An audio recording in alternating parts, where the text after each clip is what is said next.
The massive ship appeared at the edge of Earth's solar system on a Tuesday morning. Sarah Chen was drinking her coffee when the emergency alert came through her communication device. She was Earth's top diplomat, though at that moment she felt very small. The alien ship was bigger than anything humans had ever built. It was shaped like a crystal, with smooth surfaces that seemed to bend light around them. When it spoke, the voice came through every radio and television on Earth at the same time. "We are the Galactic Confederation," the voice said. It sounded calm and bored. "We have noticed your species has developed space travel. You will send representatives to meet with us." Sarah found herself chosen to lead humanity's first meeting with aliens. She had studied languages and cultures her whole life, but nothing had prepared her for this. 3 days later, she stood in a transport ship with 5 other humans, flying toward the alien vessel.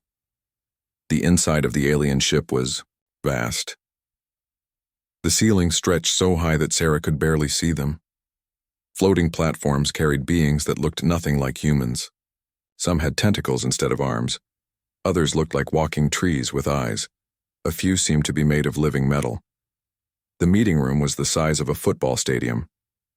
Sarah and her team sat at a small table that seemed tiny compared to everything else. Around them, hundreds of alien representatives filled enormous chairs and floating pods. A creature that looked like a blue whale with arms spoke first. "Welcome to the Confederation," it said through a translation device. "We have watched your species for some time.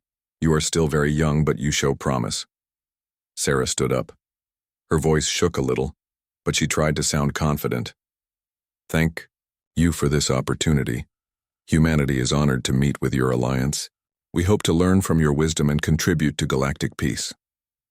Several aliens made sounds that the translator said meant laughter. The whale creature smiled with what might have been kindness. "How refreshing. Most new species demand things.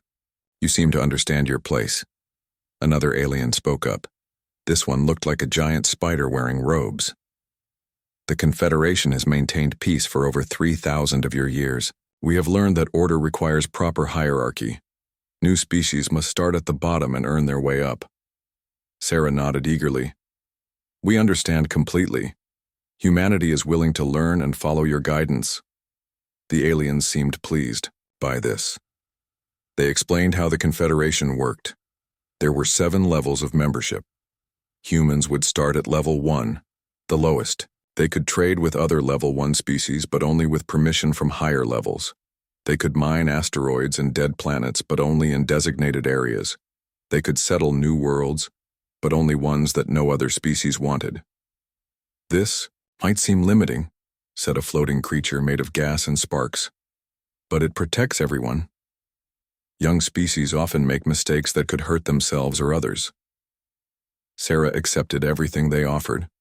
When they said humans could only trade certain goods, she agreed. When they said human ships needed escorts in some areas of space, she thanked them for the protection. When they explained that humans would not be allowed in the main galactic councils for at least 50 years, she said humanity would use that time to prepare. The other humans in her team looked worried, but Sarah believed this was the right path. These beings had kept peace among hundreds of species for thousands of years. They must know what they were doing. Over the following weeks, Sarah worked out the details of humanity's entry into the Confederation. Humans would get mining rights to 12 dead worlds. They could trade basic goods with 43 other species. Human students could attend certain schools, though not the most advanced ones. "Your species shows great wisdom," the whale creature told her during their final meeting. "Many new species become angry or demanding. They do not last long in the Confederation, but humans seem to understand patience." Sarah felt proud. She had secured humanity's place in the galaxy without any conflict. When she returned to Earth, most people celebrated. There were parades and speeches about the dawn of a new age. Some people complained that the deal was not fair. They said humans were being treated like children. Sarah defended the agreement in countless interviews. "We are children compared to them," she would say. "Some of these species have been traveling between stars since before humans invented writing. We need to earn their respect, and that takes time." The first human colonies on the new worlds started. Within months, the mining operations began producing valuable metals that Earth had never seen before. Human traders made contact with dozens of alien species. Everything seemed to be going well, but there were small problems. Human ships sometimes disappeared near the borders of their territory. The aliens said it was probably pirates and they were investigating. Human scientists who wanted to study certain technologies were told they were not ready yet. Human diplomats who tried to attend some meetings were politely turned away. Sarah explained each problem to the people of Earth. Growing pains, she called them. Every relationship has challenges at first. We must be patient and keep building trust.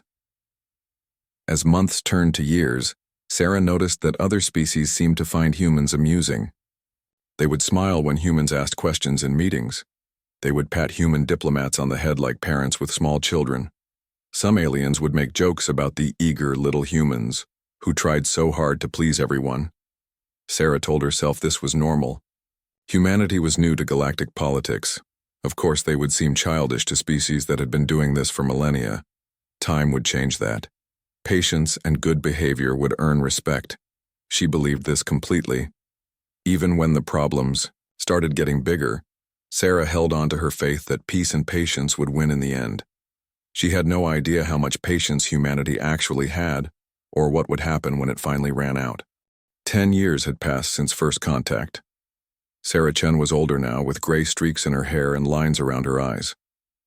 She sat in her office on Luna Station, reading another report that made her stomach hurt. The mining colony on Kepler 442b had been attacked again. 12 people were dead.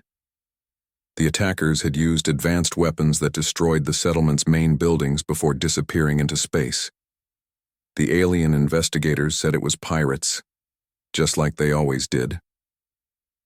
Sarah's assistant Marcus Torres stood by her desk holding a thick folder. He was young and angry, nothing like the patient diplomat Sarah tried to be. "Ambassador, this is the 15th attack this year. These aren't random pirates. Look at the evidence." Marcus opened the folder and spread out photos and data reports. The ships use hegemony pulse weapons. The attack patterns match Depth Lord military tactics. The raiders knew exactly where our valuable equipment was stored. Sarah rubbed her temples. She had seen this evidence before. It pointed to the same conclusion every time, but she could not accept it. The Confederation Council has investigated every attack. They say there is no proof of member species involvement. "The Confederation Council is lying to us," Marcus said. His voice was sharp with frustration. "Or they don't care that their own members are killing humans." Sarah stood up and walked to the window. Below them, Earth looked peaceful and blue. "Marcus, we cannot survive a war with the Confederation. They have thousands of ships, millions of soldiers. We have to find another way." Marcus slammed his hand on the desk. "What other way? We keep asking nicely while they keep killing us? How is that working out?" Sarah turned back to face him. "It takes time to build trust. Change happens slowly in galactic politics." But even as she said the words, Sarah felt doubt growing in her heart. The attacks were getting worse, and they were not the only problem. Last month, the Confederation had blocked all human students from attending the Advanced Sciences Academy. They said it was because humans were not academically ready for such complex subjects. But Sarah knew human students who were smarter than most aliens she had met. 3 months ago, the major trade routes had been changed. All the profitable shipping lanes that passed through human space were moved to other areas. When Sarah complained, she was told it was for navigational efficiency. Human traders lost billions of credits almost overnight. The worst part was how the other species treated humans during diplomatic meetings. They would smile and nod when Sarah spoke, but she could see them looking at each other with amused expressions. Some would whisper to their neighbors while she was talking. A few had started bringing books to read during her presentations. Last week, Sarah had tried to attend a security meeting about border conflicts.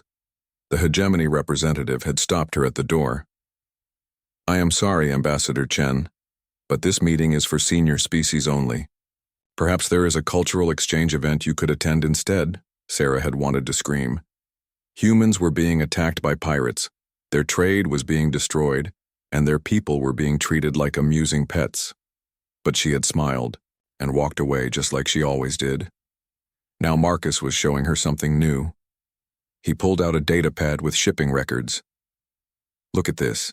The Depth Lords have claimed mining rights to the Trappist system, all 7 planets.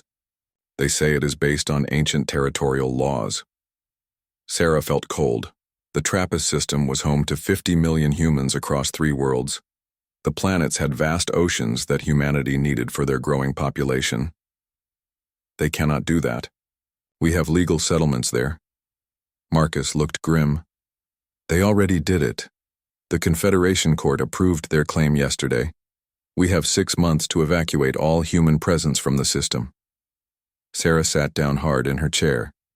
50 million people. Where would they go? How would they move entire cities in 6 months? The cost would bankrupt human space. There has to be a mistake, she said weakly. I will appeal to the High Council. Marcus shook his head. I already tried. They said the Depth Lords have a genetic need for those specific ocean minerals. Human needs are considered less important because we can adapt to different environments. Sarah stared at the evacuation order. The legal language was polite and official, but the message was clear. Human lives and homes meant nothing to the Confederation. They were disposable. Ambassador, Marcus said quietly, how much more of this are we going to take? Sarah did not answer. She was thinking about all the promises she had made to the people of Earth, all the times she had told them to be patient, all the speeches about earning respect through good behavior. Meanwhile, on Earth, public opinion was changing. News networks showed footage of the destroyed mining colonies. They interviewed families of the dead miners. They talked about the billions of credits lost to unfair trade changes. Protesters gathered outside government buildings carrying signs that said, "Fight back," and "Enough is enough." Some burned alien flags. Others demanded that Earth withdraw from the Confederation entirely. The president of Earth called Sarah for a private meeting. Sarah, you know I have supported your diplomatic approach, but my advisors are telling me that patience is not working. The people are angry. They want action. Sarah pleaded for more time. Mr. President, if we respond with violence, they will destroy us. The Confederation has weapons that could turn Earth into dust. We have to find a peaceful solution. The president looked old and tired. Find one fast, Sarah. I cannot hold back the military much longer. Some of my generals are already drawing up attack plans. That night, Sarah sat alone in her apartment, staring at photos of the human colonies that would soon be abandoned. Children played in crystal-clear alien oceans that they would never see again. Families posed in front of homes they had built with their own hands. She thought about Ambassador Chen from 20 years ago, full of hope and faith in galactic cooperation. That woman seemed like a stranger now. Marcus knocked on her door. When she let him in, he was carrying another folder. Ambassador, I have been doing research on Earth's military capabilities. I think you should see this. Sarah almost told him to leave. She was tired of bad news and angry young officers who wanted to start wars. But something in his expression made her curious. What is it? She asked. Marcus smiled for the first time in months. Did you know that Earth never stopped building warships? Even after we joined the Confederation, they kept the whole program secret. Sarah felt a strange mixture of hope and fear. How many ships? Marcus opened the folder. Inside were technical specifications and construction records that made Sarah's eyes go wide. More than enough, Marcus said quietly. The question is, are we finally ready to use them? Sarah Chen walked through the halls of the Galactic High Council building for what she knew would be the last time. Her hair was completely gray now, and she moved slowly with the help of a walking stick. 30 years of diplomatic service had aged her more than the years themselves. Behind her walked Marcus Torres, no longer young and angry, but now a seasoned military officer with hard eyes. He carried a large briefcase that contained 30 years of carefully documented evidence. Sarah had asked him to come as a witness to what she was about to do. The council chamber was exactly as Sarah remembered from her first visit decades ago. Massive chairs held representatives from over 200 species. The ceilings stretched up into shadows, making everyone feel small except the aliens who belonged there. Sarah's request for an emergency session had surprised many council members. The little human diplomat rarely spoke unless spoken to. Most had forgotten she still attended meetings at all. The HFY, supreme leader of the Confederation, looked down at Sarah from his crystal throne. He was a being of pure energy who spoke through a mechanical voice box. Ambassador Chen, you have requested time to address the full council. This is unusual for a level 1 species. Please be brief. Sarah walked to the center of the chamber. Her voice was quiet at first, but it carried clearly through the translation systems. Honored council members, I have served as humanity's representative for 30 years. Today I retire from diplomatic service. But before I leave, I must speak the truth. A few aliens looked up from the devices they had been reading. Most continued to ignore her. Sarah opened the first folder from Marcus's briefcase. In my first year, human mining station Alpha 7 was attacked by unknown raiders.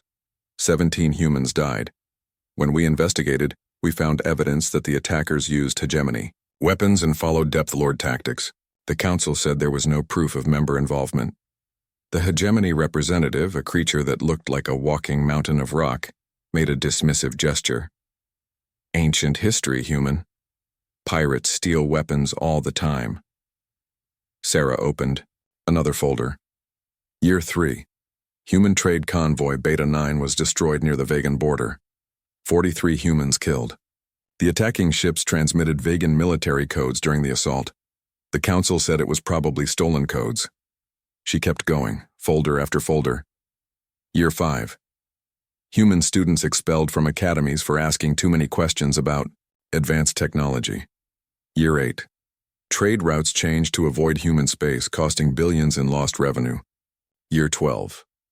Human settlements blocked from expanding into empty systems because they might disturb the natural balance. The aliens in the chamber began to shift uncomfortably. Some started whispering to each other. Sarah had never spoken for this long before, and she had never brought documentation. Year 15, Sarah continued, her voice getting stronger. The Aquatic Systems Consortium claimed that humans were polluting 3 star systems with our industrial processes. They demanded we pay massive fines and accept monitoring stations in all human space. When our scientists proved the pollution came from consortium mining operations, the council said the evidence was inconclusive. A delegate from the Aquatic Consortium stood up. Human, you are wasting the council's time with old complaints. If your species was truly innocent, why did you pay the fines? Sarah looked directly at the aquatic alien. Because you told us that refusing would mean expulsion from the Confederation. Because you said cooperation was more important than being right. Because we believed that patience and good behavior would eventually earn respect. More aliens were paying attention now. Some looked annoyed, but others seemed curious about where this was going. Sarah opened the largest folder in the briefcase. Year 28. The Depth Lords claimed 3 human worlds in the TRAPPIST system, forcing the evacuation of 50 million humans. The Council approved this claim based on what you called ancient territorial rights. I have spent 2 years researching these rights. She pulled out a thick document and held it up. These ancient rights do not exist. The law you cited was repealed 400 years ago. The Depth Lords simply wanted our water worlds, and the Council gave them to our people because human lives are worth less than Depth Lord desires. Now the chamber was completely quiet. Even the Hegemarch seemed to be paying attention. The Depth Lord representative, a massive being that looked like a blue whale with arms, spoke through his water-filled communication tank. Human Chen, you accuse the Council of lying. This is a serious charge. Sarah walked closer to the Depth Lord's tank. I accuse the Council of 30 years of systematic oppression, theft, and murder. I accuse member species of treating humans as amusing pets rather than intelligent beings. I accuse this body of maintaining peace through the simple method of giving stronger species whatever they want, regardless of who gets hurt. The chamber erupted in angry sounds from dozens of different species. The Hegemarch's voice cut through the noise like a blade. Silence, human Chen, you go too far. Your species has been treated with great patience and kindness. We have guided you and protected you. Sarah laughed, and the sound echoed strangely in the vast chamber. Protected us? From whom? The pirates who use your weapons and follow your tactics? The trade disruptions that happen to benefit your preferred species? The legal decisions that always favor anyone except humans? She turned to face the entire council, spreading her arms wide. For 30 years, I have been humanity's advocate for peace. I have convinced my people to accept every insult, every theft, every murder. I have told them that patience would bring respect. I have begged them to trust in galactic justice. The Hegemarch's energy form flickered with what might have been amusement. And we appreciate your efforts, Ambassador Chen. You have been a model representative for a junior species. Your patience has been noted. Sarah smiled, but there was no warmth in it. Yes, our patience has been legendary, hasn't it? Do you know why humans have been so patient, Hegemarch? Several aliens leaned forward, curious despite themselves. The Hegemarch's mechanical voice carried a hint of condescension. Please enlighten us, little human. Sarah walked back to Marcus, who handed her one final folder. This one was thicker than all the others combined. Humans have been patient because we were busy. While you were stealing from us and killing us and treating us like children, we were learning. We were adapting. We were preparing. She opened the folder to reveal detailed intelligence reports, military assessments, and technical specifications. We know about the illegal weapons trade between the hegemony and the Vegan collective. We know about the consortium's plan to claim the Andromeda shipping lanes. We know which council members take bribes, which species have secret military alliances, and which governments are planning to betray their neighbors. The chamber fell deadly silent. Sarah could see fear in alien eyes for the first time in 30 years. We know everything, she said quietly. And we have been very, very patient while we decided what to do with that knowledge. The Hegemarch's voice was no longer amused. What are you saying, human? Sarah closed the folder and handed it back to Marcus. I am saying that my replacement will not be a diplomat. I am saying that humanity has run out of patience. I am saying that you had 30 years to treat us with respect, and you chose to see our kindness as weakness. She turned and began walking toward the exit. You wanted to know why humans have been so patient? Because we were giving you time to prove you deserved the peace we offered. You failed that test. Behind her, aliens began shouting questions and demands. The Hegemarch's voice rose above the others. Human, what does your species intend to do? Sarah stopped at the chamber doors and looked back one last time. That is no longer my decision to make. I suggest you ask Admiral Torres when he arrives next week. I hear he has a very different approach to diplomacy. As the doors closed behind them, Marcus finally spoke. Do you think they understand what just happened? Sarah leaned heavily on her walking stick. She felt tired but also strangely free. They will. Admiral Marcus Torres stood on the bridge of the UES Vengeance, watching through the main screen as the pirate base exploded into fragments. The base had been hidden in an asteroid field for 12 years, launching attacks on human ships while the Confederation pretended it did not exist. Now it was nothing but glowing debris. Target destroyed, Admiral, reported Captain Williams. No survivors detected. Marcus nodded. Mark that location and move to the next target. We have 17 more bases to visit today. It had been 6 months since Sarah Chen's retirement. 6 months since Marcus had taken over as humanity's representative to the galaxy. But Marcus was not a diplomat. He was a soldier, and he had come to solve problems that diplomacy could not fix. The Confederation had laughed when they heard about Ambassador Chen's replacement. A military officer as chief diplomat. How amusing. The humans were clearly confused about how galactic politics worked. You could not simply fight your way to respect. They stopped laughing when the first pirate base disappeared. Marcus had started small and precise. Every pirate base that had ever attacked human shipping was located and destroyed.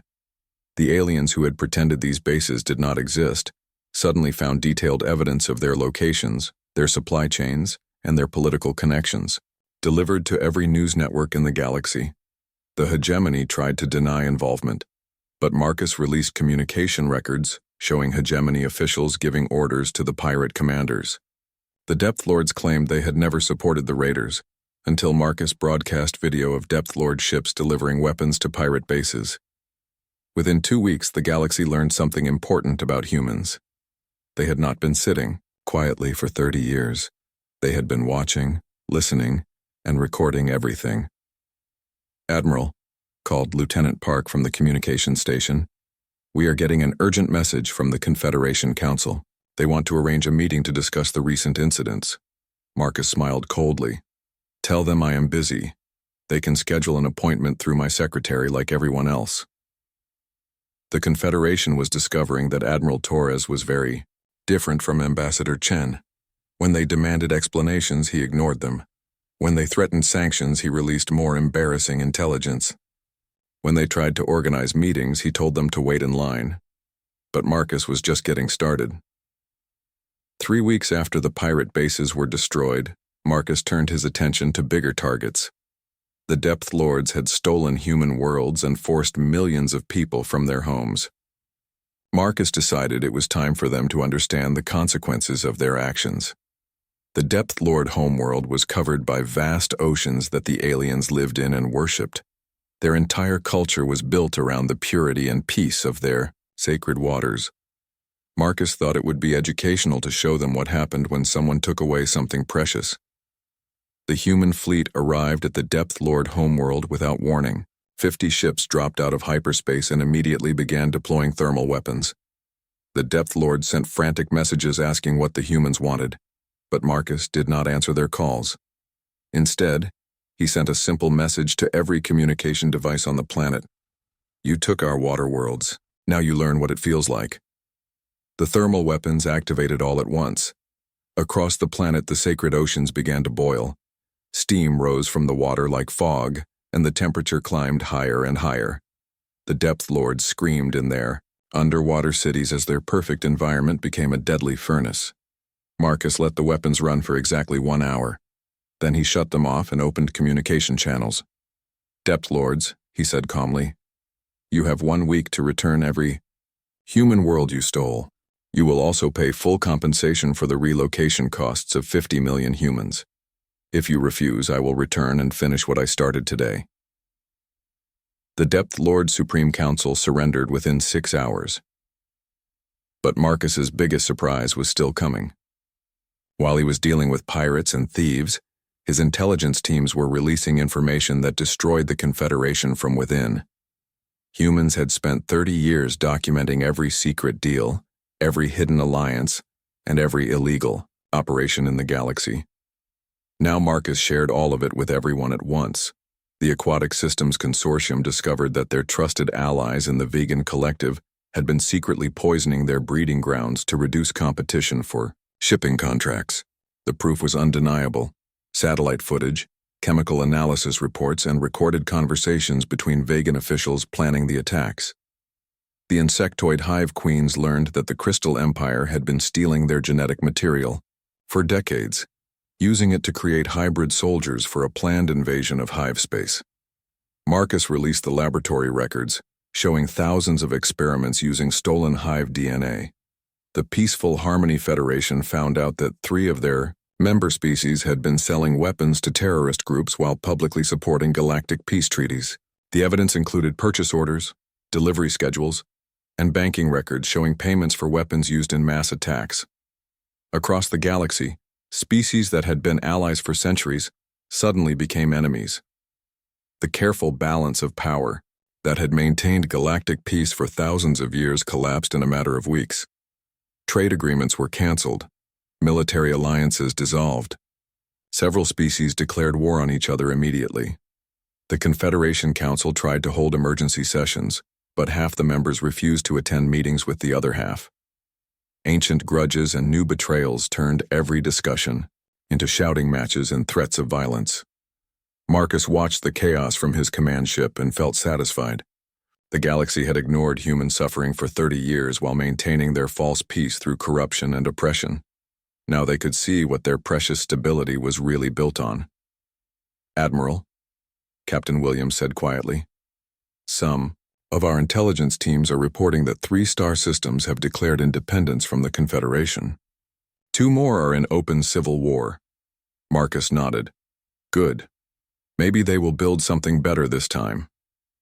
The Hegemarch finally managed to reach Marcus directly through an emergency communication channel. The energy being's voice was no longer calm and superior. It carried desperation and fear. "Admiral Torres," the Hegemarch said, "your actions are destroying galactic civilization. Millions of beings will die in these wars. You must stop this madness." Marcus looked directly into the communication screen. His face was scarred now from several battles, and his eyes were cold as space. "Hegemarch, you had 30 years to build a civilization worth preserving. You chose to build one based on lies, theft, and murder. I am simply showing everyone the truth about what you created." "But the consequences," the Hegemarch began. Marcus cut him off. "The consequences are not my problem. You should have thought about consequences when you were stealing human worlds and laughing at human deaths. You should have considered consequences when you treated us like amusing pets instead of intelligent beings." The communication went silent for a long moment. When the Hegemarch spoke again, his voice was barely a whisper. "What do you want from us?" Marcus smiled, but there was no warmth in it. "I want you to remember this lesson. I want every species in the galaxy to understand that kindness is not weakness, and patience is not fear. Most importantly, I want you to remember that humans tried peace first." The transmission ended, leaving the Hegemarch alone with the ruins of his galactic empire and the knowledge that humanity was just getting started. 18 months had passed since the galaxy burned. Admiral Marcus Torres stood at the podium in the new council chamber on Terra Nova, looking out at representatives from 180 species. 20 species had gone extinct during the chaos that followed the Confederation's collapse. Some had destroyed themselves in civil wars. Others had been consumed by neighbors they had secretly betrayed for centuries. The new chamber was different from the old one. The ceiling was lower, the chairs were all the same size, and there were no elevated platforms for superior species. Everyone sat at the same level because everyone was equal in the Terran Accords. Marcus wore his dress uniform, but his body carried the scars of 18 months of war. A plasma burn marked the left side of his face from the Battle of Vega Prime. His right arm was mechanical from the elbow down, lost during the siege of the Crystal Empire's homeworld. He walked with a slight limp from shrapnel wounds earned in a dozen different battles. Behind Marcus, a statue dominated the center of the chamber. It showed an elderly human woman with kind eyes and diplomatic robes, her hand extended in a gesture of peace. The inscription beneath it was written in over 100 languages. Ambassador Sarah Chen, she tried peace first. Marcus began to speak, and his voice carried clearly through the translation systems. "Fellow representatives, we gather today to sign the Terran Accords and officially establish the Galactic Alliance. This new government is built on principles that the old Confederation forgot: equality, honesty, and respect for all intelligent life." In the audience, the surviving species listened carefully. The massive Hegemarch was gone, his energy forms scattered during the destruction of the hegemony capital. The new hegemony representative was smaller and spoke with careful politeness. The Depth Lords had sent their most senior diplomat, who still occasionally shuddered when looking at Marcus. "Some of you are here because you chose to surrender when you realized the truth about your actions," Marcus continued. "Others are here because you fought us and lost. A few are here because you were victims of the same system that oppressed humanity. But all of you are here because you survived, and survival means you get a second chance." The Crystal Empire's representative, a being that looked like living diamond, raised one of her faceted hands. "Admiral Torres, the Terran Accords give humans equal representation with species that have existed for millions of years.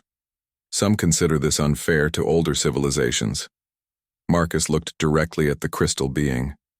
"Ambassador Prism, your species had millions of years to build a fair galactic government. You chose to build one based on hierarchy and oppression. Humanity has proven that age does not equal wisdom.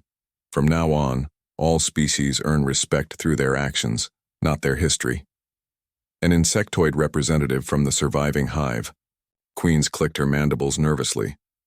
Admiral, what guarantees do we have that humans will not use their military advantage to become the new oppressors? Marcus smiled, but it was not a cruel expression. Queen Buzz, that is an excellent question. The answer is simple. We don't want to rule you. Ruling people is exhausting and boring. We just want to be left alone to build our own worlds and trade with neighbors who treat us fairly. He gestured to the statue behind him. Ambassador Chen spent 30 years trying to convince the galaxy that humans could be trusted partners. You laughed at her kindness and mistook her patience for weakness. We have proven that human patience has limits, but we have also proven that we keep our word. When species surrendered, we stopped fighting. When governments agreed to fair treatment, we offered aid to rebuild. The Aquatic Consortium's new representative, a smaller and much more humble version of their old delegate, spoke through his water tank. Admiral, humans destroyed 3 entire star systems during the war. Billions died. How do we know you won't do this again if someone disagrees with you? Marcus's expression grew serious. Ambassador Tide, those 3 star systems were military targets that refused to surrender after their governments fell. We gave them multiple warnings and opportunities to lay down their weapons. They chose to fight to the death rather than accept a fair peace. He paused and looked around the chamber. We did not enjoy destroying them, but we will do it again if necessary. The chamber fell silent. Everyone understood the message. Humans would be fair and reasonable, but they would not tolerate oppression or aggression. A new voice spoke up from the back of the chamber. It belonged to the representative of New Harmony, one of the few species that had helped humans during the Dark Years. Admiral Torres, my people wish to thank humanity for exposing the corruption that nearly destroyed our government. Without your evidence, we never would have discovered the traitors in our midst. Marcus nodded respectfully. Ambassador Song, your species proved that not everyone in the galaxy supported the old system. New Harmony and several other governments offered aid to human refugees and spoke against unfair treatment. The Alliance will remember its friends. As the formal signing ceremony began, Marcus reflected on how much had changed. The old Confederation had maintained peace through fear and oppression, forcing weaker species to accept whatever stronger species demanded. The new alliance would maintain peace through mutual respect and the knowledge that aggression would bring swift consequences.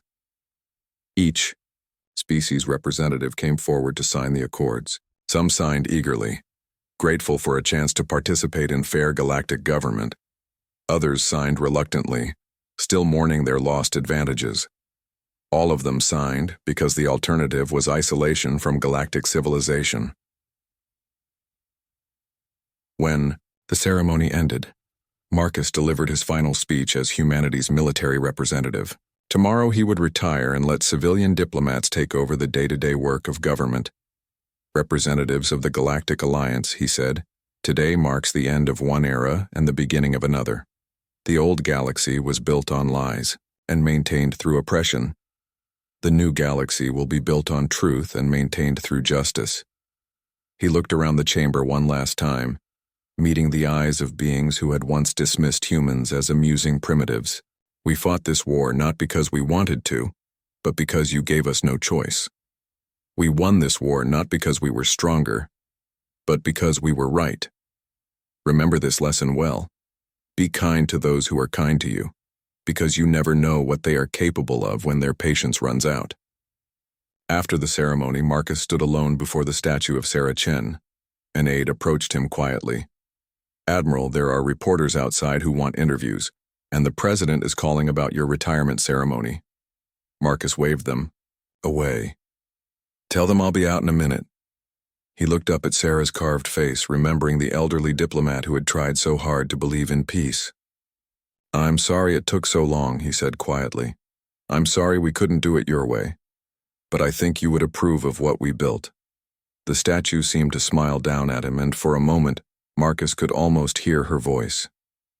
You did what you Had to do. That's all anyone can ask. Later that evening, in homes across 180 worlds, parents told their children the bedtime story that had become famous throughout the galaxy. It was the story of a species that tried peace first, and what happened when their patience finally ran out.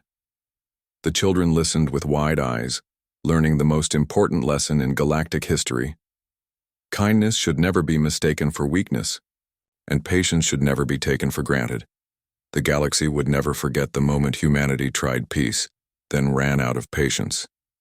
It was a lesson written in the stars themselves, in the ruins of 3 destroyed star systems, and in the grateful voices of species that had learned what justice really meant.